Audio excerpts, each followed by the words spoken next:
ওসমান ইবনে মাজউন রাদিয়াল্লাহু তাআলা আনহু তখনও পর্যন্ত মুসলমান হয় নাই, কিন্তু নবী মুহাম্মদুর রাসূলুল্লাহর পাশে গিয়া বৈশা থাকে রে মুসলমান। কারণটা কি? কয় ঈমান আনি নাই, কিন্তু মানুষটারে আমার বড্ড বেশি ভালো লাগে। একদিনের ঘটনা, আল্লাহ নবীর উপর কোরআনের ওহী নাজিল হয়েছে। একটা মানুষ যখন আরেকটা মানুষের সাথে মিশে, তো তার আখলাক চরিত্র ব্যবহার সম্পর্কে তার বুঝতে বেশি দেরি হয় না। জোরে কোন ঠিক কিনা? মুহাম্মাদুর রাসূলুল্লাহর পাশে সব সময় এসে বসে থাকে ওসমান ইবনে মাজউন রাদিয়াল্লাহু তাআলা আনহুর বুঝতে বাকি রয় নাই।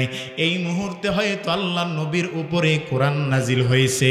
আমার আল্লাহ নবীকে ডাক দিয়ে কই, ইয়া রাসূলুল্লাহ, ওগো আল্লাহর পয়গাম্বর, এই মুহূর্তে হয়তো আপনার উপর কোরআনের আয়াত নাজিল হয়েছে। কোন আয়াতটা নাজিল হয়েছে গো নবী, একটু বলা যাবে নাকি? আল্লাহ নবী ডাক দেয়া কয়, রে ওসমান, এই মুহূর্তে আমার উপর আমার আল্লাহ রাব্বুল আলামিন যে আয়াত নাজিল করেছেন, আয়াতটা হইল এই, ইন্নাল্লাহা ইয়া'মুরু বিল আদলি ওয়াল ইহসান ওয়া ইতাইযিল কুরবা ওয়া ইয়ানহা আনিল ফাহশাই ওয়াল মুনকারি ওয়াল বাগই ইয়াইযুকুম লাআল্লাকুম তাযাক্কারুন। ওসমান ইবনে মাজউন রাদিয়াল্লাহু তাআলা আনহু ডাক দেয়া কই, ইয়া রাসূলুল্লাহ, এত সুন্দর কোরআনের তেলাওয়াত, এত সুন্দর কথা, এত সুন্দর কালাম দুনিয়ার কোনো মানুষের হইতে পারে না। আমার মন বলে এত সুন্দর কথা আমার আল্লাহর কালাম। ওগো নবী মুহাম্মদ, আর দেরি কইরেন না, এই মুহূর্তে কালিমা পড়াই আমারে মুসলমান বানায়া দেন। মুসলমানি বুয়াদে গরদান নেহাদান ইনানে খুদ বদশতে খাজাদান গর্ব সোরাতে আদমি ইনসাবুদে আহমদবু জাহলো হামে কে সাবুদে আহমদবু জাহলো হামে কে সাবুদে। আল্লাহু আকবার। তাইলে কোরআনের তেলাওয়াত শুইনা কাফের থেকে ওসমান ইবনে মাজউন মুসলমান হয়েছে কি হয় নাই? হয়েছে। এই যে আয়াতে কারিমা আল্লাহ রাব্বুল আলামিন ওই মুহূর্তে নাজিল করেছেন, এই আয়াতটার মধ্যে 3টা আদেশ আছে আর 3টা নিষেধ আছে। তাইলে বলেন 3টা আর 3টা বিষয় হইল মোট কয়টা? 6টা। 6টা বিষয় একটা আয়াতের মধ্যে আছে। এরে দিনাজপুরের মুসলমান, এই 6 বিষয়ে আলোচনা করলে মাস কি মাস চলে যাবে, সময় শেষ হবে না। এই 6 বিষয়ে আলোচনা করার আমারও সময় নাই, আপনাদেরও শোনার মতো সময় নাই। তবে এই 6টা বিষয় থেকে একটা বিষয় সম্পর্কে আলোচনা করব। আমার আল্লাহ চাহে তো এই বিষয়ে আলোচনা শুনে বুঝে আমল করার তৌফিক দান করেন। সবাই বলি আমিন। 1 নম্বর আদেশ, ইন্নাল্লাহা ইয়া'মুরু বিল আদল ওয়াল ইহসান। আমার আল্লাহ বলেন 1 নম্বর আদেশটা হইল, এরে দুনিয়ার মুসলমান, এরে দুনিয়ার গোলাম, 1 নম্বর আদেশটা হইল ইনসাফ ওয়ালা হয়ে যাও। জীবনে কোনোদিন কারো উপর জুলুম করিও না, ইনসাফ ওয়ালা হয়ে যাও। আমার আপনার নবী 63 বছর জিন্দেগি ভর ইনসাফের বাহিরে একটা কাজও করে নাই। কারো উপর জুলুম হয়ে যাবে এই সাহস তো নবী করছে, বহুত দূরের কথা, সাহস তো করেই নাই, বরঞ্চ ইনসাফের বাহিরে একটা কাজও করে নাই। নবী মুহাম্মদুর রাসূলুল্লাহ সাল্লাল্লাহু আলাইহি সাল্লাম 63 বছর জিন্দেগিতে কোনোদিন ইনসাফের বাহিরে একটা কাজও করছে তো কথা কন না, কে করছিনি? করে নাই। প্রমাণ কি? নবী মুহাম্মদুর রাসূলুল্লাহ ছোট্ট সেই শিশু মুহাম্মদ যখন শিশু অবস্থায় ছিলেন তখনকার ঘটনা। নবী বড় হওয়ার পর নবীর কাছে দুধ মা হযরতে হালিমাতুস সাদিয়া রাদিয়াল্লাহু তাআলা আনহা এসে কয়, ওগো বাবা মুহাম্মদ, আপনার কাছে আমার প্রশ্ন একটা করতে মনে যায়। আল্লাহর নবী কয়, কি প্রশ্ন করবেন আম্মাজান, করেন, কোনো সমস্যা নাই। আম্মাজান হযরতে হালিমাতুস সাদিয়া রাদিয়াল্লাহু তাআলা আনহা ডাক দিয়া কো, বাবা মুহাম্মদ, আপনার কাছে আমার জানতে মনে চায়, আপনি আমার স্তনের দুধ যতদিন পর্যন্ত পান করেছেন, আমি একটা বিষয় লক্ষ্য করেছি, ওগো নবী মুহাম্মদ, যতদিন পর্যন্ত আপনি আমার স্তনের দুধ পান করেছেন ততদিন পর্যন্ত আপনি শুধু ডান স্তনের দুধ পান করছেন, কোনোদিন ভুলেও বাম স্তনের দুধে মুখ লাগান নাই। এর কারণটা কি? আল্লাহ নবী মুহাম্মদুর রাসূলুল্লাহ ডাক দেয়া কই, রে মা, ও মা, আমারে তো আমার আল্লাহ রহমত স্বরূপ পৃথিবীর জন্য বানাইছেন। আমার আল্লাহ বলেন, ওয়ামা আরসালনাকা ইল্লা রাহমাতাল লিল আলামিন। এ কালামে জিন্দা কুরআনে হাকিম, হিকমতে ও লা ইয়াজালাসতো কদিম, জামিউল ইলমি ফিল কুরআনে হাকিম, তাকাসারদ আনহু আফহামুর রিজালিন, তাকাসারদ আনহু আফহামুর রিজালিন। আল্লাহু আকবার। আমার নবী ডাক দেয় কয়, ও মা হালিমা, আমাকে আমার আল্লাহ শুধু জমিনবাসীর জন্য রহমত হিসাবে বানাই নাই, আমার আল্লাহ আসমানবাসীর জন্য আমি নবী মুহাম্মদকে রহমত স্বরূপ পাঠাইছে। আমার আল্লাহ আমি নবীকে ইনসাফওয়ালা নবী হিসাবে বানাইছে। আমি যদি দুই স্তনের দুধ পান করি, রে মা, আপনারও তো একটা সন্তান আছে আমার দুধ ভাই, আমি যদি শুধু একটা দুধ পান না কইরা আরেক স্তনের দুধও যদি আমি পান করি, তাইলে তো আমার দুধ ভাইয়ের সাথে জুলুম করা হয়ে যাবে, তার সাথে আমার ইনসাফ করা হইল না। এই জন্য মা, যতদিন পর্যন্ত আমি আপনার বুকের দুধ পান করেছি, কোনোদিন ডান স্তনের দুধ সারা বাম স্তনে ভুলেও মুখ লাগাই নাই। সুবহানাল্লাহ। ভাইয়ের জন্য জুলুম হয়ে যাবে, এই জন্য উনি বরদাস্ত করতে পারে নাই। শিশু মুহাম্মদুর রাসূলুল্লাহ সাল্লাল্লাহু আলাইহি ওয়াসাল্লাম, ভাইয়ের উপর জুলুম হয়ে যাবে, ইনসাফের বাহিরে চুল পরিমাণ একটা কাজও উনি করে নাই। আর আমরা তো মা বাপেরে ঘুমের ওষুধ খাওয়াইয়া দিয়া জমি জমা যা আছে সব লিখে লই জায়গা, কথা পায় না। ঘুমের ট্যাবলেট খাওয়াইয়া, মা বাবা আগের মানুষ তো বয়স হয়ে গেছে গা, টিপ সই দিয়া দলিলের মধ্যে সব লিখে লই জায়গা। বাপে কয়, বেটা আমি তো দেই নাই। তুমি বুড়া হয়ে গেছো গা, তোমার মনে নাই আর কি, এই যে দেখো দলিল লেখছো, আছে না নাই জোরে কন। অথচ আল্লাহ নবী ইনসাফ দুনিয়ার মানুষকে শিখায় গেছে। বাংলার মুসলমান অনেকে আছে ইনসাফ খারে কয়, এটা খায় না, মাথায় দেয়, বুঝেও না। আর যারা বুঝে তারা অনেকে করেও না। কিছু কিছু মানুষ ইনসাফওয়ালা মানুষ ইনসাফ বুঝলেও ইনসাফ করে না, কয় সম্পদ যা আছে ছেলেদেরকে দিব, মেয়েদেরকে কিছুই দিব না, আছে না নাই? অথচ নবী সাল্লাল্লাহু আলাইহি ওয়াসাল্লাম শিখায় গেছে ইনসাফ কিভাবে করতে হবে। ইনসাফের বাহিরে কাজ করা যাবে না, মানুষের উপর জুলুম করা যাবে না, ইনসাফের বাহিরে একটা কাজও করা যাবে না। বদরের যুদ্ধে আল্লাহ নবী যুদ্ধের কাতার সোজা করতেছে, একজন যুবক পিছন থেকে শুধু সামনের দিকে চলে যায়। বলেন তো, মুরব্বীদের চেয়ে যুবক ভাই যারা আছে তাদের জজবা একটু বেশি। আল্লাহ নবী যুদ্ধের ময়দানে গিয়া কাতার সোজা করতেছে, তো এক যুবক পিছনের কাতার থেকে শুধু সামনের কাতারে চলে যায়।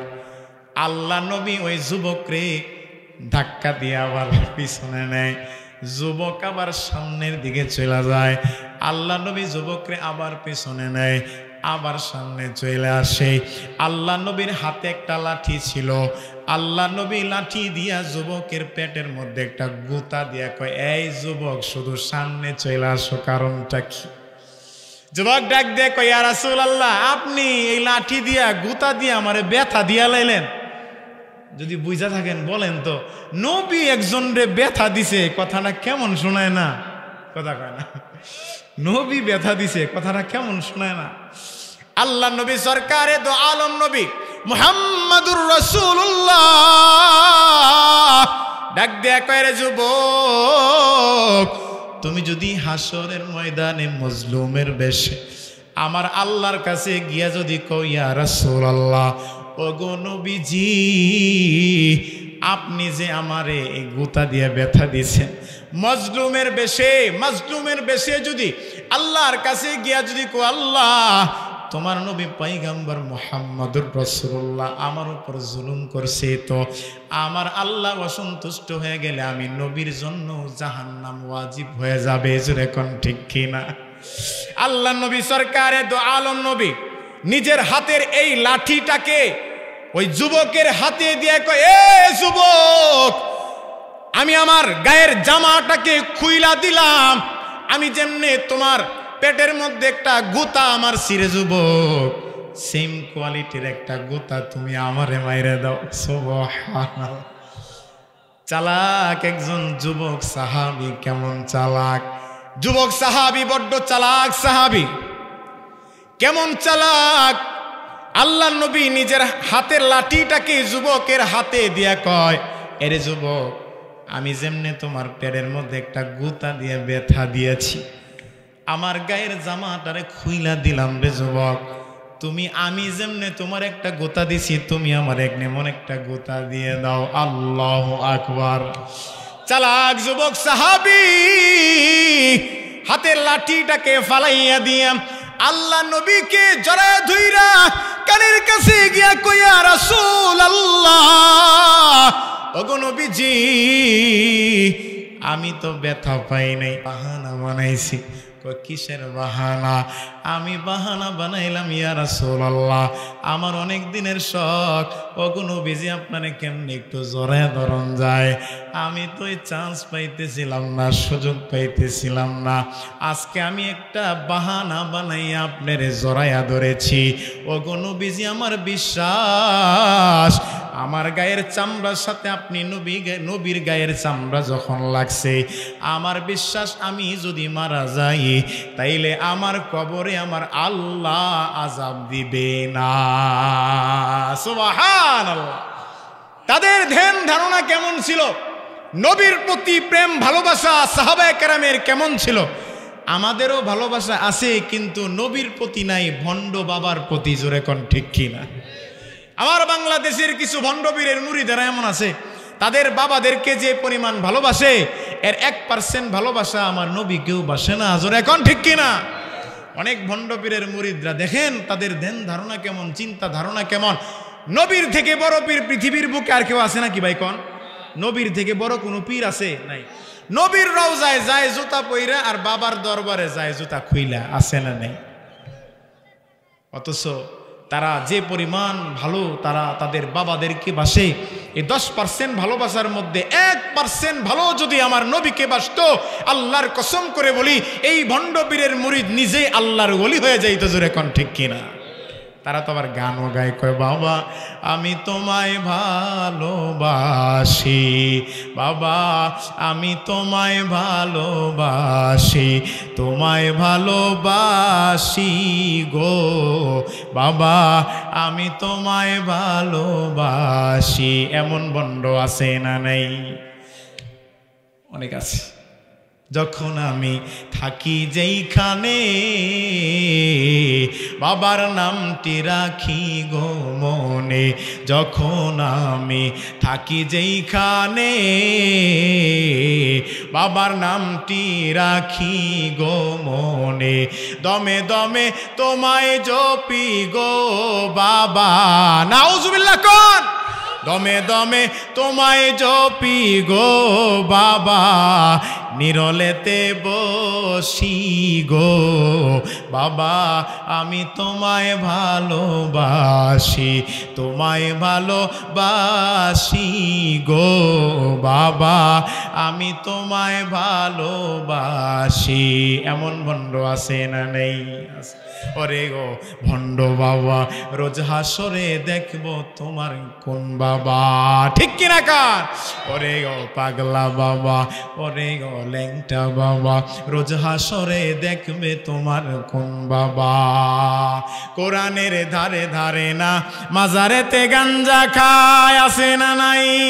কোরআনের ধারে ধারে না মাজারেতে গাঁজা খায়, লম্বা লম্বা চুল রেখেছে শিকল পরা সারা গায়। কোরআনের ধারে ধারে না মাজারেতে গাঁজা খায়, লম্বা লম্বা চুল রেখেছে শিকল পরা সারা গায়। মোছে ঢেকেছে মুখ, মোছে ঢেকেছে মুখ, চিনা যায় না কি কারবার। ওরে গো পাগলা বাবা, ওরে ও বন্ড বাবা, রোজ হাসরে দেখবে তোমার কোন বাবা, ঠিক কিনা? জোরে কার? বাবাকে ভালোবাসবেন নাকি নবীকে ভালোবাসবেন? দুনিয়ার কোনো নেতা নেত্রীকে ভালোবাসা যাবে না, দুনিয়ার কোনো বাবা দাদারে ভালোবাসা যাবে না। ভালোবাসবা নবীকে, যেই নবী শুধু দুনিয়াতে নয় আখিরাতেও কাজে আসবে। নেতারে ভালোবাসবা, এই নেতা কি করবে? নিজের স্বার্থ উদ্ধারের জন্য, নিজের পিঠ বাঁচানোর জন্য পলায়া চলে যাবে ইন্ডিয়া, ঠিক কিনা কার? এমন নেতাকে ভালোবাসো যেই নেতা শুধু দুনিয়াতে নয় আখিরাতে গেলেও কামে আসবে। নবীর ভালোবাসা নিয়ে যদি কবরে যাইতে পারো রে দিনাজপুরের মুসলমান, তাইলে ফায়দা কি হবে? এই নবীর সুপারিশ পাইয়া সোজা জান্নাতে চলে যাইবা। বেহেশতে আযম কে আজারে না বাসত, কাছে রাবা কাছে কারে না বাসত, কাছে রাবা কাছে কারে না বাসত। আল্লাহু আকবার। নবী মুহাম্মদুর রাসূলুল্লাহ সাল্লাল্লাহু আলাইহি ওয়াসাল্লাম 63 বছর জিন্দেগি ভর ইনসাফের বাহিরে একটা কাজও করে নাই রে মুসলমান। চুল পরিমাণ জুলুম হয়ে যাবে কারো উপর বরদাস্ত করতে পারে নাই। আল্লাহ নবীর কাছ থেকে ইনসাফ শিখেছেন সাহাবায়ে কেরাম। সাহাবায়ে কেরাম নবীর কাছ থেকে ইনসাফ শিখছেন। আবু বকর নবীর কাছ থেকে ইনসাফ শিখেছে। ইনসাফ করতে হবে, ইনসাফের বাহিরে একটা কাজও করা যাবে না। নবী কেমন, আবু বকর কেমন? আবু বকর কেমন? কয় নবী যেমন আবু বকর তেমন। আল্লাহু আকবার। সাহাবায়ে কেরাম আল্লাহ নবীর কাছ থেকে ইনসাফ শিখেছে। আল্লাহ নবী যেমন ইনসাফ করেছে সাহাবায়ে কেরাম ওইভাবে ইনসাফ করেছে। আবু বকর রাদিয়াল্লাহু তাআলা আনহু ছিলেন নিসবতে ইত্তেহাদি। নিসবতে ইত্তেহাদি কারে কয়? হজ্জাতুল ইসলাম কাসেম নানুতুবি রহমাতুল্লাহি আলাইহি ডাক দেয়া কয়, রে দুনিয়ার মুসলমান, নিসবতে ইত্তেহাদি কারে কয়? এক জায়গায় যদি ইসলাম নামক একটা আয়না দাঁড় করায় দেওয়া হয়, আয়নাটার নাম হইল ইসলাম। আয়নার সামনে যদি মুহাম্মাদুর রাসূলুল্লাহ দাঁড়ায়া থাকে, আয়নার ভিতরে যেই মানুষটাকে দেখা যাবে ওই মানুষটার নাম হইল আবু বকর। সুবহানাল্লাহ। দুনিয়ায় সদাকত মে তেরা নাম রাহেগা, দুনিয়ায় সদাকত মে তেরা নাম রাহেগা, সিদ্দিকি তেরা নাম সে ইসলাম রাহেগা, সিদ্দিকি তেরা নাম সে ইসলাম রাহেগা, দুনিয়ায় আদালত में तेरा नाम रहेगा, दुनियाए अदालत में तेरा नाम रहेगा, फारूक तेरा नाम से इस्लाम रहेगा, फारूक तेरा नाम से इस्लाम रहेगा। अल्लाहु अकबर। निस्बत इत्तेहादी ছিল আবু বকর সিদ্দিক রাদিয়াল্লাহু তাআলা আনহু। নবী যেভাবে ইনসাফ করেছে সাহাবায়ে কেরাম নবীর কাছ থেকে ইনসাফ শিখছেন। আবু বকর সিদ্দিক রাদিয়াল্লাহু তাআলা আনহু একদিনের ঘটনা, তার একজন গোলাম অনেক বড় একটা অপরাধ করে ফেলছে। এই ভাই সাহাবায়ে কেরামদের মধ্যে সবচেয়ে নরম প্রকৃতির মানুষ ছিলেন হযরত আবু বকর। আর সবচেয়ে গরম মানুষ কেনা ছিল জানেনি? হযরতে ওমর। ওমর ওমর ওমর গরম মানুষ, আবু বকর নরম মানুষ। আবু বকর একজন গোলাম অনেক বড় একটা অপরাধ করে ফেলছে। এই ভাই সমাজের মধ্যে এমন অনেক নরম প্রকৃতির মানুষ আছে যাদেরকে খোঁচা দিলেও হাসে, গালি দিলেও হাসে, থাবর দিলেও হাসে। কিন্তু যদি কোনোদিন এই নরম মানুষটা রাগান্বিত হয়ে যায়, আল্লাহর কসম করে বলি, নরম মানুষ যখন গরম হয়ে যায় ওরে আব্বা ডাকলেও ঠান্ডা হয় না। জোরে কোন ঠিক কিনা? আবু বকর রাদিয়াল্লাহু তাআলা আনহুর গোলাম যখন অনেক বড় একটা অপরাধ কইরা ফেলছে, তো আবু বকর রাদিয়াল্লাহু তাআলা আনহু নরম প্রকৃতির মানুষ, গরম হয়ে গেছে। এখন নরম মানুষ যদি গরম হয় তাইলে অবস্থা প্লাস্টিক। কথা কোন ঠিক কিনা? আবু বকর রাদিয়াল্লাহু তাআলা আনহু রাগান্বিত হয়ে গেছে। রাগে মাথা যখন গরম হয়ে গেছে, তো এই গোলামের কানে দইরা একটা ডলা দিছে। ভাই গোটা শরীরের মধ্যে কান হইলো একটা সেন্সিটিভ জায়গা, যেই জায়গায় সামান্য একটু ডলা দিলে কানটা লাল হয়ে যায়। জোরে কোন ঠিক কিনা? বিশ্বাস না হইলে একটু কানে ডলা দিয়ে দেখে, নিজের ডা অন্যের ডা না। আবার কানে ডলা দিলে কি হয়? কথা কয় না। এই রাগ করছেন আপনারা? আমি কিন্তু আগেই কইছি, আমি কিন্তু আপনাদের ওস্তাদ। ছাত্রদেরকে শাসন করার অধিকার আমি রাখি। জোরে বলেন ঠিক কিনা? জোরে কোন ঠিক কিনা? আবু বকর সিদ্দিক রাদিয়াল্লাহু তাআলা আনহু গোলামের কানের মধ্যে গিয়ে একটা মলা দিছে। মলা দেওয়ার সাথে সাথে গোলামের কানটা লাল হয়ে গেছে। আবু বকর সিদ্দিক রাদিয়াল্লাহু তাআলা আনহুর মাথা যখন ঠান্ডা হয়ে গেছে, এই ভাই বুঝে থাকলে বলেন, যখন মানুষের মাথা গরম হয় তখন অনেক গালাগালি করে, অনেক সময় দেখা যায় সন্তান বাপেরও মানে না, কিন্তু মাথা যখন ঠান্ডা হয়ে যায় তখন অনুতপ্ত হয়। আহারে এই লোকটার সাথে এমন ব্যবহার আমি না করলেও পারতাম। জোরে এখন ঠিক কিনা? মাথা যখন গরম হয়ে যায়, রাইতের বেলা জামাই বউ ঝগড়া লাগছে, এমন ঝগড়া লাগছে জামাই বউরে কয়, তুই তালাক, তোর মা তালাক, তোর 14 গোষ্ঠী তালাক। এমন কোন এই বউ আছে না গেছে? এই ফতোয়া তো আপনি দেওয়া পারবেন না, দিব মুফতি সাহেব। সকাল হয়েছে, হাই হাই করলাম কি, আমার না 2টা বাচ্চা আছে, বউরে বুড়া বয়সে আমি দিলাম তালাক।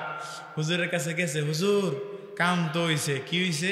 রাইতের বেলা ঝগড়া লেগে বউরে তো তালাক দিছি। কেমনে দিছো? তালাকের তো কিছু কোয়ালিটি আছে। কোন স্টাইলে দিছস? তালাক দিছি, তুই তালাক, তোর মা তালাক, তোর 14 গোষ্ঠী তালাক। ওনে আসে না গেছে মুফতি সাহেব, হুজুরে ফতোয়া দিছে, এই বউ তো নাই, বউও কয়ান যাব না, এলাকার সম্পর্কই নাই। হুজুর আমার 2টা বাচ্চা আছে, দেখেন কোনো চিপাই চাপাই দিয়ে কায়দা কুয়দা কইরে এটা জায়েজ করুন যায় কি না? কয় কেমনে জায়েজ করবেন? তালাক তো দিছেন, তালাক তো হয়ে গেছে গা। হুজুর বিশ্বাস করেন আল্লাহর কসম, আমি যখন মাথা গরম হয়ে গেছে গা, রাগের মাথায় দিছি। এই বোকা, রাগের মাথায় তো মানুষকে মানুষ তালাক দেয়, রাগের মাথায় তো অনেক খারাপ খারাপ মানুষের কাজ করে ফেলায়। জীবনে কোনোদিন শুনছ যে বউ আজকে দেশি মুরগিটা এত সুন্দর করে কষাইয়া তুমি রাঁধছ, এত মজা লাগছে, আমি তোমার ওপর খুব খুশি হয়েছি, খুশির ঠেলায় তোমার আমি তালাক দিয়ে দিলাম? এটা কি হয় কখনো? মাথা যখন গরম হয় তখনই বউরে তালাক দেয়। জোরে কোন ঠিক কিনা? যখন আবার মাথা ঠান্ডা হয়ে যায় তখন অনুতপ্ত হয়, হাই হাই আল্লাহ আমি কামটা করলাম কি? জোরে কোন ঠিক কিনা?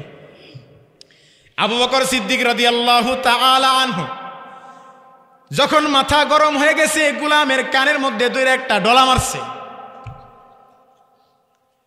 যখন আবার মাথা ঠান্ডা হয়েছে তো অনুতপ্ত হয়ে কয়, আহারে কামটা করলাম কি? আমি তো আমার গোলাম রে মুখে জবান দিয়ে বুঝাইলেও পারতাম, আমি কোন কারণে তার উপর আমি হাত উঠাইলাম।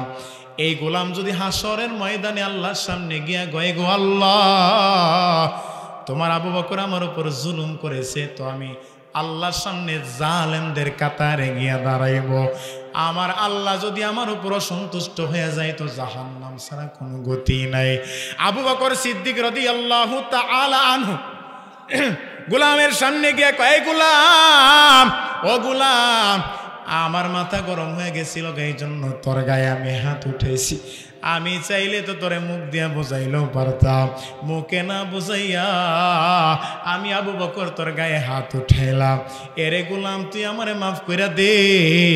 আবু বকর নিজের কানটারে পাইতা দিয়া কয়, এরে গোলাম আমি যেমনি তোর কানের মধ্যে একটা ডলা দিয়েছি রে গোলাম, আমার কানটা পাইতে দিলাম, তুইও আমার কানের মধ্যে একটা মলা দিয়া দে। জোরে কোন সুবহানাল্লাহ। আবু বকর সিদ্দিক রাদিয়াল্লাহু তাআলা আনহু কে? ইসলামের প্রথম খলিফা হযরতে আবু বকর সিদ্দিক রাদিয়াল্লাহু তাআলা আনহু। ইসলামের সর্বপ্রথম পুরুষ মুসলমান হযরতে আবু বকর। কোরআনের প্রথম হাফেজ হযরতে আবু বকর। দু জাহানের বাদশাহ নবীর কাছে সর্বপ্রথম যে মানুষটা মুসলমান হয়েছে ওই মানুষটার নাম আবু বকর সিদ্দিক রাদিয়াল্লাহু তাআলা আনহু। উনি একটা দুইটা এলাকার খলিফা ছিলেন না, অর্ধ জাহানের খলিফা ছিলেন। তোমরাও নেতা, তারাও নেতা। তারা কেমন নেতা? একদম কিয়ামতের আগ মুহূর্ত পর্যন্ত সবাই তাদেরকে চিনে। তুমিও নেতা, তুমি তোমার এলাকায় ক্ষমতা দেখাও, আমি এলাকার বড় নেতা হয়ে গেছি। তোমার এলাকায় তুমি নেতা, এলাকার থেকে বাইর হয়ে দেখো তুমি নেতাকে মানুষ তো দূরের কথা, একটা কুকুরও চিনে না। জোরে কোন ঠিক কিনা? আবু বকর সিদ্দিক রাদিয়াল্লাহু তাআলা আনহু কেমন মানুষ ছিলেন? এই আবু বকরকে হাসরের ময়দানে 8টা জান্নাত ডাকতে থাকবে, এই আবু বকর আসো, আমি জান্নাতের ভিতরে ঢুকো। সুবহানাল্লাহ। এই আবু বকর সিদ্দিক রাদিয়াল্লাহু তাআলা আনহু গোলামের সামনে গিয়া কয়, এরে গোলাম, ও গোলাম, আমি তো তোরে মুখে বুঝাইলেও পারতাম, আমি তোর গায়ে হাত উঠাইছি, আমার কানটা পাইতে দিলাম, তুইও আমার কানের মধ্যে এমন একটা মলা দিয়ে দে। জোরে কোন সুবহানাল্লাহ। গোলামের উপর চুল পরিমাণ জুলুম হয়ে যাবে, তারা বরদাস্ত করতে পারে নাই। আর আমরা তো সুযোগ পাইলে রিক্সাওয়ালারে মারবার যাই। জোরে কোন ঠিক কিনা? নিজের অধীনস্থদের উপর আমরা ক্ষমতা দেখাই। আল্লাহ সবল বানাইছে, দুর্বল মানুষের উপর আমরা জুলুম করি। সবল মানুষেরা দুর্বল মানুষদের ক্ষেতের আইল কাইটা লয়ে জায়গা আছে না নাই? বহুত আছে। যুবকেরা গার্লফ্রেন্ড লয়ে ঘুরতে যাও, রেস্টুরেন্টে খাইবার লেগে যাও, আসার সময় ওয়েটারকে 50-100 টাকা ট্রিট দিয়ে আসো। আর গরিব মানুষ কলা গাছের একটা ছড়ি, ওই কলা গাছের মধ্যে কয়েকটা কলা ধরছে, গরিব মানুষ বুড়া মানুষ কয়েক হালি কলা নিয়ে বাজারে গেছে, কয় মুরব্বি কলার দাম কত, হালি কত, 20 টাকা। ধমক একটা মাইরা ধরছেন 3000 টাকা দামের। এই মুরব্বি, কলার দাম কি 20 টাকা হালি? আছে না নাই? জোরে কোন আছে না নাই? ওনারা ইনসাফ শিখেছে নবীর কাছ থেকে, নবী প্রেম শিখেছে সাহাবায়ে কেরাম। আর আমাদের প্রেম নবীর সাথে না, আমাদের প্রেম মোবাইলের সাথে। কথা কয় না? বিশ্বাস করেন আর না করেন, আমার বাংলাদেশের 95% যুবক যুবতী যেই জিনিসটার জন্য নষ্ট, ওই জিনিসটার নাম হইল মোবাইল। এখন অনেকে বলতে পারে, হুজুর আপনারা তো 4 দেয়ালের ভিতরে বড় হয়েছেন, আপনারা বুঝবেন কি? আমাদের এই বাচ্চাগুলার হাতে অ্যান্ড্রয়েড ফোন ধরাই দিছি, ওরা এই মোবাইলের ভিতরে এমবি ঢুকাইয়া বাসায় বৈশা বৈশা অনলাইনে ক্লাস করে। খবর নিয়ে দেখলাম এই যুবকগুলা অ্যান্ড্রয়েড ফোনের ভিতর এমবি ঢুকাইয়া ওরা অনলাইনে ক্লাস করে না, বন্ধু বান্ধব একত্রিত হইয়া চিপায় চাপায় বৈশা ফ্রি ফায়ার আর পাবজি গেমস খেলে। আর মাইয়াগুলা কি করে?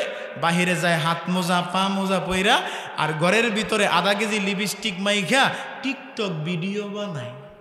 হয় আছে না নাই? কথা কয় না, আছে না নাই? জমানা মোবাইলে খাইছে, জমানা মোবাইলে খাইছে, ঠিক কিনা জোরে কর? জমানা মোবাইলে খাইছে, জমানা মোবাইলে খাইছে। আরে অল্প বয়সের পোলা মাইয়া প্রেমে জড়াইছে, জমানা মোবাইলে খাইছে, জমানা মোবাইলে খাইছে। জোরে কর ঠিক কিনা? আরে রেডিও থুয়া ট্যাপ আসিল, ট্যাপ থুয়া টিভি, টিভি থুয়া মোবাইল আইলো, যা খুশি তা পাবে। আরে টিভির ভিতর যাহাই আছে মোবাইলেও তা আছে, আরো কত আজে বাজে মোবাইলে দেখতাছে। আরে এই সমস্ত জিনিস দেইখা, এই সমস্ত জিনিস দেইখা নেশাই মেতেছে জমানা, মোবাইলে খাইছে জমানা, মোবাইলে খাইছে। আরো আছে, কাছে থাইকা বলে দূরে পেয়েছি প্রমাণ নিজের টাকায় মোবাইল কিনা হইছে রে বেঈমান ঠিক কিনা জোরে কর আছে দিনাজপুর বাসায় হইয়া ঘুমায় বন্ধু কয়টা টাকা পায় সকালবেলা ফোন দিছে দোস্ত টাকার না আজকে দেওয়ার কথা তুমি কই দোস্ত ইমার্জেন্সি একটা কাজে আমি ঢাকা ধানমন্ডি 32 আইছি কথা কোন ঠিক কিনা আরে দূরে থাইকা বলে কাছে পেয়েছি প্রমাণ নিজের টাকায় মোবাইল কিনা হইছে রে বেঈমান আরে খুন করার আসামি পায় না খুন করার আসামি পায় না নেত্রকোনার হুজুরে গাইছে জমানা মোবাইলে খাইছে জমানা মোবাইলে খাইছে আরে অল্প বয়সের পোলা মাইয়া প্রেমে জড়াইছে জমানা মোবাইলে খাইছে জমানা মোবাইলে খাইছে ঠিক কিনা জোরে কর মোবাইলের প্রেমে পড়া যাবে না রে যুবক এ পর্দার অন্তরালের মা দিলের কান দিয়া শুনো রে মা ও বোন দিলের কান দিয়া শুনো মোবাইলের প্রেমে পড়ো না সামনে রমজান মাস এখন থেকে আমলের পিছনে পড়ো আমলের প্রেম বাড়ায়া দাও নামাজের পিছনে সময় লাগাও নামাজের সাথে প্রেম ভালোবাসা জন্মাও মাঝে মধ্যে দু একটা রোজা রাখবা যাতে রমজান মাসে রোজা রাখতে কষ্ট না হয় এখন থেকে নামাজ যারা পড়ো না নামাজ পড়া শুরু করে দাও যারা নামাজ পড়েন পারলে 2-4 রাকাত করে নামাজ বাড়ায়া দেন ফায়দাটা কি রমজান মাসে তাইলে 20 রাকাত তারাবি পড়তে কষ্ট হবে না জোরে কোন ঠিক কিনা সাহাবায়ে কেরাম প্রেম করেছেন নবীর সাথে সাহাবায়ে কেরাম ভালোবেসেছেন আল্লাহকে নবীর কাছ থেকে ইনসাফ শিখেছেন আবু বকর রাদিয়াল্লাহু তাআলা আনহু ইনসাফ শিখেছেন নবীর কাছ থেকে সামান্য চুল পরিমাণ গোলামের সাথে জুলুম হয়ে যাবে এটা বরদাস্ত করতে পারে নাই এই জন্য আবু বকর রাদিয়াল্লাহু তাআলা আনহু নিজের কানটা পাইতা দিছে কয় এই আবু বকর এই গোলাম আমি আবু বকর বলতেছি আমি যেমনে তোমার কানের মধ্যে একটা ডলা দিছি তুমি আমার কানের মধ্যে একটা ডলা দিয়ে দাও পাশে ছিল হযরতে ওমর রাদিয়াল্লাহু তাআলা আনহু ওই মানুষটা নরম না গরম কথা বলেন গরম মানুষ এই ওমর রাদিয়াল্লাহু তাআলা আনহু ডাক দিয়ে কয় এই গোলাম তুমি আবু বকরকে বলতে পারো না এই আবু বকর আমি আপনারে মাফ করে দিলাম আমি আপনার কান ধরবো না আমি আপনারে মাফ করে দিলাম গোলাম যতক্ষণ পর্যন্ত এই কথা না বলছে যে এই আবু বকর আমি আপনাকে মাফ করে দিলাম ততক্ষণ পর্যন্ত আবু বকরের পাগলামি থামে নাই জোরে কোন সুবহানাল্লাহ একটা মেসেজ আপনাদেরকে দেয়া যায় মেসেজটা কি ইনসাফ ওয়ালা হয়ে যান পারলে ইনসাফ করেন না পারলে কারো উপর জুলুম করেন না জুলুম করলে কি হবে ওলামায়ে কেরামকে ডান্ডা বেরি পরায়া জেলখানার ভিতরে ঢুকায় রাখছে আল্লাহ এমন বিচার করছে দেশেই রাখে নাই জোরে কোন ঠিক কিনা জুলুম করা যাবে না আর জুলমু জুলুমাতুল ইয়াউমাল কিয়ামা এই এটা তো দুনিয়া দুনিয়ার বাহিরে সবচেয়ে বড় যেই ক্ষতিটা তোমার হবে তুমি যদি জুলুম করো আমার আল্লাহ রাব্বুল আলামিন জুলুম যে জালেমের সমস্ত রহমতের দরজা আমার আল্লাহ বন্ধ করে দেন সমস্ত দরজা বন্ধ করে দেন রহমত এভাবে আসে না আল্লাহ নবী বলেছেন যারা ইনসাফ করবে ইনসাফ ওয়ালা হয়ে যাবে এটার ফায়দা কি আমার আল্লাহ রাব্বুল আলামিন বলেন ইনসাফ ওয়ালা যারা হয়ে যাবে ইনসাফ যারা করবে আমার আল্লাহ এই ইনসাফ ওয়ালাদের জন্য সমস্ত রহমতের দরজা খুলে দেন সুবহান আর জুলুম করলে কি গতি হাসরের ময়দানে গিয়া সব অন্ধকার হয়ে যাবে আল্লাহ নবী বলেছেন আয-যুলমু যুলুমাতুন ইয়াউমাল কিয়ামা কিয়ামতের দিন জুলুম অন্ধকার রূপ ধারণ করবে দুনিয়াতে কি আমল করছেন এত বহু দূর কা বাত है মানুষের উপর জুলুম করার কারণে কিচ্ছু দেখবেন না সব অন্ধকার পুল সিরাতের পুল পার হইতে পারবে না ধার কাইটা জাহান্নামে পড়ে যাবেন কোন নাউযুবিল্লাহ আর যদি ইনসাফ করেন ফায়দা কি সব এরকম ফকফকা দেখবেন নূরুন আলা নূর আলোর উপর আলো বিজলির আকারে যেমন বিজলি পড়লে সেকেন্ড লাগে না এরকম 30,000 বছরের রাস্তা পুলসিরাত সেকেন্ডের ভিতরে পার হয়ে যাবেন তাইলে জুলুম করা যাবে কি করবেন ইনসাফ করবেন ইনসাফ করলে ফায়দা কি নবী বলেন কেউ যদি ইনসাফ করে ইনসাফের নিয়ত করে ইনসাফ করাও লাগে না ইনসাফের নিয়ত যদি কেউ করে আল্লাহ নবী সরকারে দো আলম নবী বলেন আমার আল্লাহ রব্বুল আলামিন ইনসাফ ওয়ালার জন্য সমস্ত রহমতের দরজা আল্লাহ খুলে দেন সুবহানাল্লাহ আর যদি কেউ জুলুমের নিয়ত করে জুলুম করণ লাগে না জুলুমের নিয়ত করলেও আমার আল্লাহ রহমতের দরজাগুলো বন্ধ করে দেন যেটা কন্যা নাউজুবিল্লাহ। এই জন্য জুলুম করা যাবে না, ইনসাফ করতে হবে। এই বিষয়ে একটা ঘটনা শুআবুল ঈমান ইমামে বাইহাকি রাহমাতুল্লাহ আলাইহি তার কিতাবের মধ্যে লেখেন, কিতাবের মধ্যে যে ঘটনাটা লেখেন এই ঘটনাটা বর্ণনা করেন আব্দুল্লাহ ইবনে আব্বাস রাদিয়াল্লাহু তাআলা আনহু। সাহাবীর নাম আব্দুল্লাহ ইবনে আব্বাস রাদিয়াল্লাহু তাআলা আনহু। এই আব্দুল্লাহ ইবনে আব্বাস কে ছিলেন? উনি যে একটা ঘটনা বর্ণনা করেন, আগে ঘটনাটা বলার আগে তার পরিচয় দেই। কেন? কারণ একটা কথা একটা মানুষ বলেছে, মানুষটা কোন মানুষটা বলছে, ওই বিশ্বাস সে কি বিশ্বস্ত নাকি অবিশ্বস্ত, এই মানুষটা কেমন তার ব্যাপারেও তো আমাদের জানা দরকার আছে না নাই? আছে। শোনেন, আওয়ামী লীগের নেত্রী শেখ হাসিনা যদি একটা কথা কয় তো খালেদা জিয়ার পক্ষবাদী লোকেরা বিশ্বাস করে না। কে লেগে করে না? কারণ বিরোধী দল যে।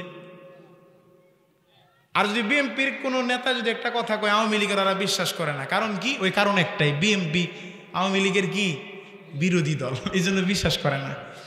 কিন্তু তারাও মানুষ, মুহাম্মাদুর রাসূলুল্লাহ মানুষ, সাহাবায়ে কেরাম মানুষ, তাদের কথার এত দাম শুধু মুসলমান নয়, অনেক কাফির বেঈমানরাও মুহাম্মাদুর রাসূলুল্লাহর কথা বিশ্বাস করে। জোরে কোন ঠিক কিনা? সাহাবায়ে কেরামদের কথা বিশ্বাস করে। কে কইছে কথাটা? আবু বকর কইছে, আর কোনো কথা চলে না। কথা কে বলছে? ওমর বলছে, আর কোনো কথা চলবে না। এই কথাটা কে বলছে? আব্দুল্লাহ ইবনে আব্বাস রাদিয়াল্লাহু তাআলা আনহু বলছে। এর উপরে আর কোনো কথাই হইতে পারে না, যা বলছে তাই রাইট। কথা কোন ঠিক কিনা? আব্দুল্লাহ ইবনে আব্বাস যে ঘটনা বর্ণনা করেন, আব্দুল্লাহ ইবনে আব্বাস রাদিয়াল্লাহু তাআলা আনহু এই মানুষটা কে আপনাদের সামনে তার একটু পরিচয় দেই। আব্দুল্লাহ ইবনে আব্বাসটা কে? আল্লাহর নবী মুহাম্মদুর রাসূলুল্লাহ সাল্লাল্লাহু আলাইহি ওয়াসাল্লামের ইন্তেকাল যখন হয়ে গেছে, আব্দুল্লাহ ইবনে আব্বাস রাদিয়াল্লাহু তাআলা আনহুর বয়স তখন মাত্র 13 বছর। কয় বছর? আইজুরে কোন কয় বছর? 13 বছর। কখন? নবী যখন ইন্তেকাল করেছেন তখন আব্দুল্লাহ ইবনে আব্বাসের বয়স কত? 13। মজার বিষয় হইল আব্দুল্লাহ ইবনে আব্বাস 13 বছর বয়সে, এই 13 বছরের শিশু বাচ্চাটা সমস্ত সাহাবায়ে কেরামদের থেকে সবচেয়ে বেশি কোরআনের জ্ঞান অর্জন করেছে। সুবহানাল্লাহ। যাকে রইসুল মুফাসসিরিন বলা হইতো আব্দুল্লাহ ইবনে আব্বাস রাদিয়াল্লাহু তাআলা আনহু। আমরা আরেকটু পিছনের দিকে চলে যাই। আব্দুল্লাহ ইবনে আব্বাস রাদিয়াল্লাহু তাআলা আনহুর বয়স যখন 9 বছর, বয়স কত? 9 বছর। রাতের বেলা যখন ঘুমায় তো আব্দুল্লাহর মায় ডাক দিয়ে কয়, এই আব্দুল্লাহ, তুমি রাত্রেবেলা ঘুমাও কেন? নবীর গড়টা গিয়া পাহারা দিতে পারো না? এই আব্দুল্লাহ, তুমি ঘুমাও কেন? নবী মুহাম্মদুর রাসূলুল্লাহ কি আমল করে, আমল গোলা দেখা শিখা, তুমি নিজে আমল করা পারো না? আল্লাহু আকবার। যেমন মা বাবা তেমন সন্তান। মা বাবার কাছ থেকে সন্তানরা শিক্ষা নেয়। মা বাবা যদি নামাজ পড়ে তো সন্তান অটোমেটিকলি নামাজি হয়ে যায়। মা বাবা যদি নামাজ না পড়ে সন্তানরা নামাজের ধারে কাছেও যায় না। বাপে যদি বিড়ি টানে পোলায় গাঞ্জা টানে। জোরে কোন ঠিক কিনা? মা বাবা যে শিক্ষা দিবে সন্তান সেই শিক্ষা পাবে। ভার্সিটিতে লেখাপড়া করে পোলায় আকাম করে ধরা খাইছে, বাপের কাছে এসে বিচার দিছে, বুঝে না এখনো লেখাপড়া করে, হ্যাঁ ছাত্র। অথচ 5 বছর আগে বিয়ে করে দিলে 5 বাচ্চার বাপ হইতো। জোরে কোন ঠিক কিনা? হ্যাঁ বলে ছাত্র। বিচারটা যা দেয় বাপের কাছে আইসা, বাপে কয় কি? দূর, এই বয়সে একটু আড্ডু আমরাও করছি, বোঝা গেল ছাগলের গর্তে ছাগলই হইছে।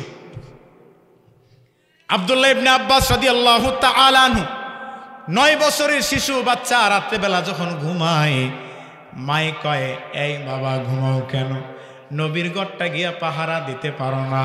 এই নবী মুহাম্মদ ঘুমাও কেন? নবী মুহাম্মদুর রাসূলুল্লাহ কি আমল করে, আমলগুলা শিখা গিয়ে আমলগুলা করতে পারো না? আল্লাহু আকবার। মায়ের শিক্ষা। বয়স কত? কয় বছর? মাত্র 9 বছরের শিশু বাচ্চা। আমগত 15-20 বছরের বুইরা পোলা পাইনে খারোয়ে মুতে। জোরে কোন ঠিক কিনা? তাহাজ্জুদের নামাজে আল্লাহ নবী সরকারে দো আলম নবী দু জাহানের বাদশাহ নবী মুহাম্মদ তাহাজ্জুদের নামাজ পড়ার জন্য ঘর থেকে বাইরেছে। গভীর রাতের বেলা বাইরে দেখে ঘরের সামনে কে যেন সুন্দর ওজুর পানি রেখে দিছে। আল্লাহু আকবার। আল্লাহ নবী কয়, কিরে এত সুন্দর ওজুর পানি, এত রাতের বেলা এত সুন্দর পানি কে রাখলি রে? 9 বছরের শিশু বাচ্চা হযরতে আব্দুল্লাহ ইবনে আব্বাস ঘরের পিছন থেকে আইসা কয় লাব্বাইকা ইয়া রাসূলুল্লাহ, ওগো নবীজি আমি আব্দুল্লাহ আপনার লেগে ওযুর পানি রাখছি। আল্লাহু আকবার।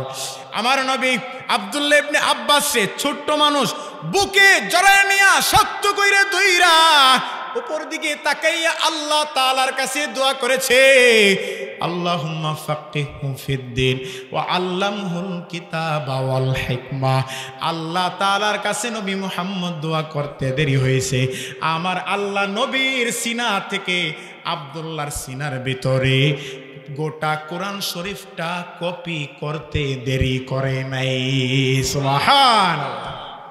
9 বছরের শিশু বাচ্চা আব্দুল্লাহ ইবনে আব্বাস সমস্ত সাহাবায়ে কেরামদের থেকে কোরআনের জ্ঞান তার সবচেয়ে বেশি। সুবহানাল্লাহ। কার নবীজি ওযু কইরা যখন তাহাজ্জুদের নামাজে দাঁড়াইছে আল্লাহু আকবার বইলা, এই আব্দুল্লাহ ইবনে আব্বাস পিছনে মুসল্লি হইয়া নবীর বাম পাশে গিয়া মুসল্লি হইয়া দাঁড়াইছে। আল্লাহ নবী নামাজের মাঝখানে নামাজরত অবস্থায় আব্দুল্লাহ ইবনে আব্বাসকে দুইরা ডান পাশে নিয়ে আসছে। মুসল্লি যে ইমামের ডাইন দিকে দাঁড়াইতে হয় আব্দুল্লাহ এটা জানেও না, জোর এখন ঠিক কিনা। ছোট মানুষ, বয়স মাত্র 9 বছর। আব্দুল্লাহ ইবনে আব্বাস রাদিয়াল্লাহু তাআলা আনহু আল্লাহ নবী যখন ডান দিক দিয়া নবীর বরাবর দাঁড় করাইছে তো আব্দুল্লাহ শুধু এক কদম পিছনে চলে যায়। নবীজি নামাজরত অবস্থায় তারে গাটটা ধরে একটু সামনে আনে, আবার পিছনে চলে যায়, আবার গাড়ি ধরে সামনে আনে। নামাজ শেষ হয়ে গেছে, আল্লাহ নবী সালাম ফিরাইছেন, আসসালামু আলাইকুম ওয়া রাহমাতুল্লাহ, আসসালামু আলাইকুম ওয়া রাহমাতুল্লাহ। নামাজ যখন শেষ হয়ে গেছে রে দিনাজপুরের মুসলমান, কথা শুনো রে বাবা, আল্লাহ নবী যখন নামাজ শেষ করে ফেলছেন আল্লাহ নবী আব্দুল্লাহ ইবনে আব্বাসকে ডাক দিয়ে কয়, এরে আব্দুল্লাহ, আমি তো বারবার তোমারে আমার বরাবর সামনে টাইনা নিয়ে আসি, তুমি বারবার কেন পিছনে চলে যাও? আব্দুল্লাহ ইবনে আব্বাস রাদিয়াল্লাহু তাআলা আনহু ডাক দিয়ে কয়, ইয়া রাসূলুল্লাহ, ওগো নবীজি আপনি সরকারে দু আলম নবী, দু জাহানের বাদশা, দুই জাহানের বাদশা, আল্লাহু আকবার, সাইয়্যিদুল কাউনাইন খাতামুল মুরসালিন, আখিরামত বুদে ফখরুল আউয়ালিন, সদওয়াজুদাশ রাহমাতাল লিল আলামিন, মসজিদে ও শুদ হামারো এ জমিন, মসজিদে ও শুদ হামারো এ জমিন। আল্লাহু আকবার। আব্দুল্লাহ ইবনে আব্বাস রাদিয়াল্লাহু তাআলা আনহু বলেন, ও নবী মুহাম্মদ, আপনি দু জাহানের বাদশা, ওগো নবী পয়গম্বর, আপনি সাইয়্যিদুল মুরসালিন, খাতামুন নবিয়্যিন, আপনি নবীর না বানাইলে দুনিয়া আল্লাহ বানাইতো না, আপনি নবীর না বানাইলে আমাদেরকেও বানাইতো না, আপনি নবীর না বানাইলে এত সুন্দর দুনিয়া আমরা দেখতাম না। ও নবী মুহাম্মদ, ও পয়গম্বর, আপনার বরাবর আমি আব্দুল্লাহ ইবনে আব্বাস দাঁড়াবো, আমার সাহসে কোলায় না, আমার সাহস কোলায় না, আমার শুধু ভয় লাগে, আমার এই ভয় বারবার আমারে পিছনে নিয়ে যায়। জোরে কোন সুবহানাল্লাহ। এটা হচ্ছে আদব। এটা কি? জোরে কোন, এটা কি? আদব। আদব। দেখবেন কিছু কিছু বাচ্চারা আছে, যদি বলা হয় মুরব্বীরা কয়, ওই চেয়ারটার মধ্যে বও, না না এখানে বসা যাবে না, আপনি মুরব্বী মানুষ, আপনার সামনে আমি চেয়ারে বমু। জোরে কোন, আছে না নাই? এটা মা বাবার শিক্ষা। মা বাবার শিক্ষা ছাড়া সন্তান ভালো হয় না।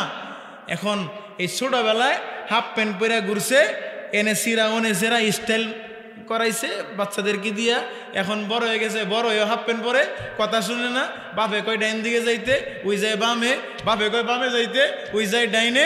এরপরে হুজুরের কাছে এক, ইমাম সাহেব আমার পোলাটা লাগে একটু দোয়া করেন, পোলাটা নষ্ট হয়ে গেছে গা। গুড়ার মধ্যে হাত দিয়া দেখলেন মা বাপেই নষ্ট করছে। জোরে কোন ঠিক কিনা?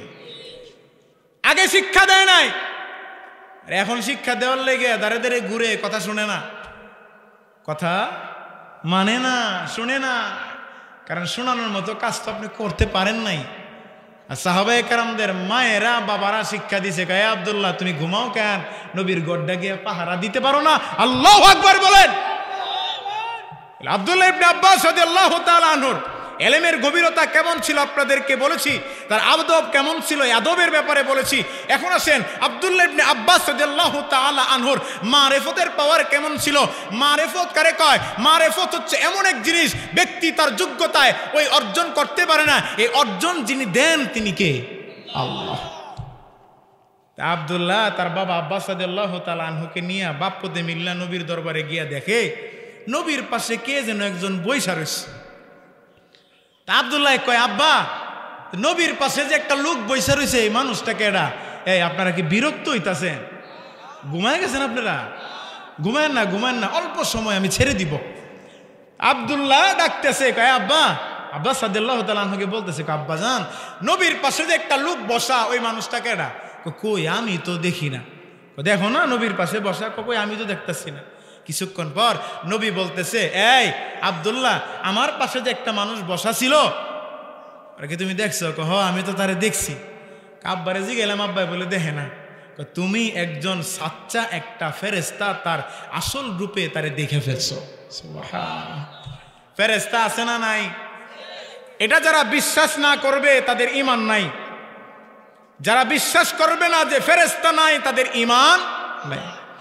ঈমানে মুফাসসালের মধ্যে আছে না, আমানতু বিল্লাহি ওয়া মালাইকাতিহি ওয়া কুতুবিহি ওয়া রুসুলিহি ওয়াল ইয়াউমিল আখিরি ওয়াল কদরি খাইরিহি ওয়া শাররিহি মিনাল্লাহি তাআলা ওয়াল বাসি বাদাল মাউত।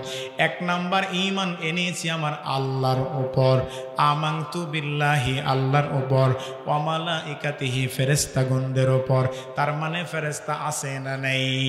আছে। আমার কথা নাই, কোরআনের মধ্যে আছে, কিরামান কাতিবিনা ইয়ালামুনা মা তাফআলুন। দুই কান্দের মধ্যে দুইজন সম্মানিত ফেরেশতা আছে না নাই? এটা বন্ডরাও বিশ্বাস করে, যেটি নামাজ পড়ে না, পায়খানা করে হোসে না, মুইতালে না পানি, এরাও ফেরেশতা বিশ্বাস করে। কেমনে? ওরা তো আবার দলিলও দেখ, এই নামাজের মতো নামাজ জীবনে একবার পড়লেই হয়। পিসাবের মুরিদ হইলে নামাজ রোজা লাগে না। জোরে কন নাউজুবিল্লাহ। এমন ভণ্ড পীরের মুরিদ বাংলার জমিনে আছে না নাই? অনেক আছে। আর আবার দলিল দেয় হাসরের ময়দানে স্বয়ং কিরমান কাতিবিনও গিয়া যদি আল্লাহর কাছে কয়, আল্লাহ এরা তো নামাজ পড়ে নাই, রোজা রাখে নাই, কুরবানি করে নাই, হজ জাকাত এগুলা তো তারা পালন করে নাই, আমরা তখন গিয়ে আল্লাহর সামনে গিয়া খালি কমো, আল্লাহ দুনিয়াতে থাকতে অমুক পীরের মুরিদ ছিলাম তো আমার আল্লাহ মাফ করে দিব। নাউজুবিল্লাহ বলেন, নাউজুবিল্লাহ বলেন না। আর আবার গানও গায়, কিরমান কাতিবিন রোজ হাসরের দিন, কিরমান কাতিবিন রোজ হাসরের দিন, আল্লাহর কাছে যদি করে অভিযোগ আমি বলবো দুনিয়ায় ছিলাম খাজা বাবার লোক। আছে না নেই? কিরমান কাতিবিন রোজ হাসরের দিন, কিরমান কাতিবিন রোজ হাসরের দিন, আল্লাহর কাছে যদি করে অভিযোগ আমি বলবো দুনিয়ায় ছিলাম ল্যাংটা বাবার লোক। কাছে না নাই? এই কথাটা এমনে না, এই কথাটা এমনে না বইলা যদি এমনে বলতো কিরমান কাতিবিন রোজ হাসরের দিন, আল্লাহর কাছে যদি করে অভিযোগ আমি বলবো দুনিয়ায় ছিলাম মুহাম্মদের লোক, তাইলে কথাটা একটু লাইনে আসতো। জোরে কোন ঠিক কিনা? তাইলে ফেরেশতা আছে না নাই? আরো জোরে কোন আছে না নাই? আছে। ওনারা বলতেছে শেষ করে দিতে, আমিও শেষ করে দিব, আমার ভালো লাগতেছে না। 5টা মিনিট আপনাদেরকে সময় দিই, এটা ফিনিশিং দিয়ে, ফিনিশিং দরকার আছে না। এই যে পরিচয় দিলাম আব্দুল্লাহ ইবনে আব্বাস রাদিয়াল্লাহু তাআলা আনহুর, আব্দুল্লাহ ইবনে আব্বাস রাদিয়াল্লাহু তাআলা আনহু একটা ঘটনা বর্ণনা করেন। শুআবুল ঈমান ইমাম বাইহাকি রাহমাতুল্লাহ আলাইহি ঘটনাটা ওনার কিতাবের মধ্যে লেখেন। একজন বাদশা জঙ্গলে গেছে পাখি শিকার করার জন্য, সারাদিন চলে গেছে। সন্ধ্যাবেলায় আইসা এখন দেখে আমি যদি রাজপ্রাসাদে যাই তাইলে ডাকাত তো আর ধনী গরিব চিনে না, রাস্তায় যারে পাবো হেরে কুবাইব। জোরে কোন ঠিক কিনা? তাই জঙ্গলের এক কোনার মধ্যে গিয়া দেখে একটা ঘর, তো যেই জায়গায় ঘর আছে ওই জায়গায় তো মানুষও আছে। তো ঘরে গেছে, এ জায়গায় দেখে এক কাঠুরে, কাঠুরের কাজ কি সারাদিন কাঠ কাটে, ওই কাঠ বিক্রি করে যে টাকা উপার্জিত হয় তার এই উপার্জিত টাকা দিয়ে সে তার সংসার চালায়। তো বাসা গিয়ে কয় যে আমি আপনার ঘরে মেহমান হয়ে আসলাম, গরিব মানুষরা দেখবেন তাদের দিল বড় থাকে, আচ্ছা ঠিক আছে মেহমান হয়েছেন আমি কবুল করে নিলাম। জোরে কোন ঠিক কিনা? মুসাফির দূর দেশ থেকে কখনো যদি কোনো মানুষ আসে, আইসা গরিব মানুষের কাছে গিয়ে যদি কয় চাচা বাড়িতে আইসুন গো, আমার বাড়ি অনেক দূরে, বহু রাত হয়ে গেছে, আজকে রাতটা যদি আপনার একটু আপনার বাড়িতে একটু থাকতে দিতেন, দেখবেন অনেক গরিব মানুষরা কিন্তু রাজি হয়ে যায়। হয় কি হয় না? শুধু রাজি হয় তা না, তারা এই কথাও বলে যে গরিবের বাড়িতে আসছেন, ডাইল ভাত যা আছে খাইছেন না, না খাইছেন খায়ালো। গরিবের বাড়িতে গেলে এই কথাও কয়। ধনীর বাড়িতে গিয়ে এই হেল্প সহযোগিতা চাইবেন তো দূরের কথা, ঢাকা শহরে আমরা তো থাকি, ওখানে দেখি অনেক নামি দামি বিল্ডিং এর সামনে ফকির ভিক্ষা করতে আসবে দেখা কুকুর বাইন্দা দেখা দেয়, আছে না নাই? বহুত আসে। বাসায় গিয়ে কয় আমি তোমার বাড়িতে আসছি মেহমান হওয়ার জন্য। তো কাঠুরে রাজি হয়ে গেছে। সন্ধ্যাবেলা তার কয়েকটা গাভী আসছে, একটা গাভী দহন করছে। দহন করার পর দেখে বাদশা তাকায়া দেখতাছে 30টা গাভী যদি 1 কেজি করে দুধ দেয় তাহলে কয় কেজি হয়? 30 কেজি দুধ হয়। বাদশা তাকায়া দেখে একটা গাভী 30 কেজি দুধ দিছে। সুবহানাল্লাহ। বাদশার তো আফসোস হচ্ছে, হাই হাই, আমি বাদশা হয়ে আমার বাদশাহী গোয়াল ঘরে এমন একটা গাভী নাই যেই গাভীতে 30 কেজি দুধ দেয়। এই ফকিন্নির ঘরে এমন গাভী আছে, এই গাভীটা যেভাবেই হোক আমার ক্ষমতার বল দেখায় হইল গাভীটা তার কাছ থেকে মাইরা দিতে হবে। বাদশা চলে গেছে। আরেকদিন আসছে, আয়েশা কই বন্ধু আমি তোমার ঘরে মেহমান হইতে আসলাম। বুঝে থাকলে বলেন সে কি মেহমান হইতে আসছে নাকি গাভী মারবার লেগে আইছে? গাভী মারতে আসছে। সন্ধ্যা যখন হয়ে গেছে আবার গাভীটা আসছে। কাঠুরে গাভী থেকে দুধ দহন করার পর বাদশা তাকায়া দেখে ওই দিনে গাভীটা 30 কেজি দুধ দিছিল, কিন্তু আজকে 30 কেজি দুধ দেয় নাই, দিছে 1 কেজি। কয় কেজি? 1 কেজি। এখন বাদশা কয় কি রে? এই বন্ধু তোমার এই গাভীটা না ওই দিনের গাভী, দেখে তো কালার একই মনে হয়, মোটা তাজা একই মনে হয়। ওই দিন না 30 কেজি দিল, আজকে 1 কেজি দিছে, এর কারণটা কি? তো বাদশাকে কাঠুরে বলতেছে কেন জানি আমার মনে হয় আমাদের বাদশা জুলুম করা শুরু করে দিছে। কি কয়? বাদশা জুলুম করে শুরু করে দিছে। বাদশা কয় হাই হাই, আমি তো জুলুম করি নাই, তবে জুলুম করার নিয়তটা খালি একটু করছিলাম। যেরকম ঠিক। বাদশা রাজপ্রাসাদে চলে গেছে, গিয়া রাত্রেবেলা তাহাজ্জুদের নামাজ পড়ে আল্লাহ তাআলার কাছে দোয়া করে, আল্লাহ ওগো আল্লাহ, আমি তো জুলুম করি নাই, দুনিয়ার কোনো মানুষ তো জানে না, তুমি তো জানো। জুলুম করি নাই, তবে জুলুম করার খালি একটু নিয়ত করছিলাম। আল্লাহ যতদিন দুনিয়াতে বাঁচবো জীবনে কোনোদিন জুলুম করার দ্বারে কাছেও যাব না, পারলে ইনসাফ করব, জুলুম করব না। সকালবেলা আবার গেছে, সন্ধ্যা হয়ে গেছে। কাঠুরের বাসায় যাওয়ার পর বলে বন্ধু আবার আসছি। বন্ধুর তো কাম একটাই, আমি গরিব মানুষ, আমার বাসায় আমার বাসায় তো গাভীর দুধ ছাড়া অন্য কোনো খাবার নাই। গাভী আসছে, দুধ দহন করছে। বাদশা তাকায়া দেখে এই গাভীটা 1 কেজি আর 2 কেজি নয়, 30 কেজি দুধ দিছে। সুবহানাল্লাহ। বাদশা অবাক হয়ে গেছে, অবাক হয়ে ডাক দিয়ে কই বন্ধু আজকে তো আবার 30 কেজি দুধ দিছে, কারণটা কি? কাঠুরি ডাক দিয়ে কয় বন্ধু আমার কেন জানি মনে কয় আমাদের বাদশা মনে হয় আবার ইনসাফ করা শুরু করে দিছে। বাদশা দেখতেছে এখন পরিচয় দিলে লাভ আছে, পরিচয় দিলে লাভ আছে, কারণ আমার আল্লাহ আমার সম্মান বাঁচাইছে। বাদশা কাঠুরিকে বুকে নিয়া ডাক দিয়ে কই রে বন্ধু, এতদিন পর্যন্ত আমি আমার পরিচয় তোমার কাছে গোপন রেখেছিলাম, আমি হইলাম এই দেশের বাদশা। এরে বন্ধু রহমতের দরজা বন্ধ হওয়ার জন্য জুলুম করা লাগে না। কেউ যদি জুলুমের নিয়ত করে তো আমার আল্লাহ রহমতের দরজা বন্ধ করে দেয়। আর বান্দার রহমতের দরজা খোলার জন্য ইনসাফ করাও লাগে না, ইনসাফ করার নিয়ত করলেই আমার আল্লাহ রহমতের দরজাগুলা খুলে দেন। সুবহানাল্লাহ। এই জন্য ভাইয়ের আমার একটা মেসেজ আপনাদের সামনে পেশ করলাম। মেসেজটা কি? যতদিন বেঁচে থাকবেন কারো উপর জুলুম করবেন না, পারলে ইনসাফ করবেন, ইনসাফের নিয়ত করেন। ইনসাফ যদি করতে নাও পারেন তাহলে অন্তত পক্ষে কারো উপর চুল পরিমাণ জুলুম হয়ে যাক, এটা বরদাস্ত করা যাবে না।